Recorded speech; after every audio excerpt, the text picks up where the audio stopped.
केरेटोकोनस जैसे कि आपको पता है आंख की कॉर्निया या पुतली की बीमारी होती है जिसमें कॉर्निया बहुत धीरे धीरे पतला और कमज़ोर होने लग जाता है कुछ जेनेटिक कारणों की वजह से। और पुतली का शेप चेंज होता है, पुतली में वीकनेस आती है, चश्मे का नंबर बढ़ता है और कई बार ये चश्मे का नंबर होने के बाद भी क्लियर नहीं दिखता और फोकसिंग क्लियर नहीं होती।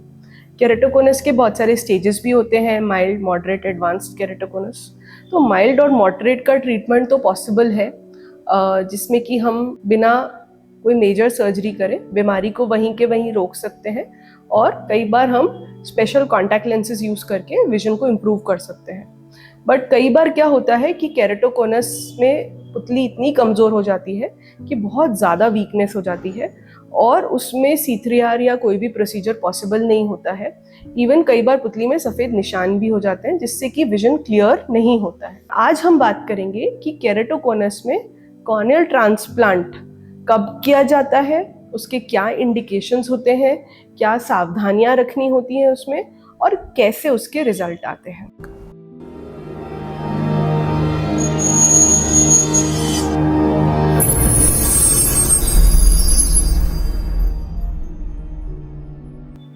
हाय फ्रेंड्स, मैं हूं डॉक्टर तृषा अग्रवाल और आप देख रहे हैं आई हेल्थ फॉर यू। केरेटोकोनस जो होता है वो पुतली के भी आगे वाले पार्ट जिसको हम बोलते हैं एंटीरियर कॉर्नियल स्ट्रोमा, उसकी बीमारी होती है जिसमें जो स्ट्रोमल थिकनेस है, कॉर्निया की थिकनेस है, वो धीरे धीरे कम होने लग जाती है और क्योंकि पुतली कमजोर हो जाती है तो पुतली आगे की तरफ बल्ज होने लग जाती है और वो एक कोन की शेप ले लेती है। कई बार फ्रीक्वेंट रबिंग की वजह से और दूसरे कारणों की वजह से पुतली में सफ़ेद निशान भी पड़ जाते हैं और इसकी वजह से हमारा विजन बहुत ब्लर हो जाता है।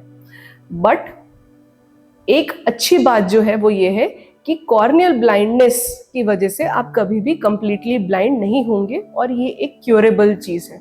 तो कॉर्नियल ट्रांसप्लांट हम एक बहुत अच्छा प्रोसीजर है जिसमें यदि हम पुतली को चेंज कर दें तो हम विजन को वापस नॉर्मल ला सकते हैं। कॉर्नियल ट्रांसप्लांट जो केरेटोकोनस में किया जाता है उसमें एक बहुत ही specialised type of corneal transplant किया जाता है जिसको हम डैल्क या डीप एंटीरियर लैमेलर केरेटोप्लास्टी बोलते हैं। इसमें हम सिर्फ पुतली के आगे वाले भाग को ही चेंज करते हैं पेशेंट के, क्योंकि जैसे मैंने आपको बोला कि केरेटोकोनस पुतली के आगे वाले भाग का ही डिजीज होता है, पीछे वाला पार्ट बिल्कुल नॉर्मल होता है पुतली का। तो डीप एंटीरियर लैमेलर केरेटोप्लास्टी एक बहुत ही स्पेशलाइज्ड टाइप का प्रोसीजर है जिसमें हम सिर्फ पुतली के आगे वाले पार्ट को चेंज करते हैं और डोनर से भी हम सिर्फ पुतली का आगे वाला पार्ट लेते हैं और उसको हम कॉर्निया से अटैच कर देते हैं। इसको करने में हमको नॉर्मल कॉर्नियल ट्रांसप्लांट जितना ही लगभग समय लगता है, करीब 1 से 1.5 घंटा लगता है। इसके रिजल्ट्स बहुत अच्छे होते हैं क्योंकि जैसे ही आप कॉर्निया का आगे वाला पार्ट चेंज कर देते हैं तो कॉर्निया का शेप जो होता है वो बिल्कुल रेगुलर हो जाता है, नॉर्मल हो जाता है।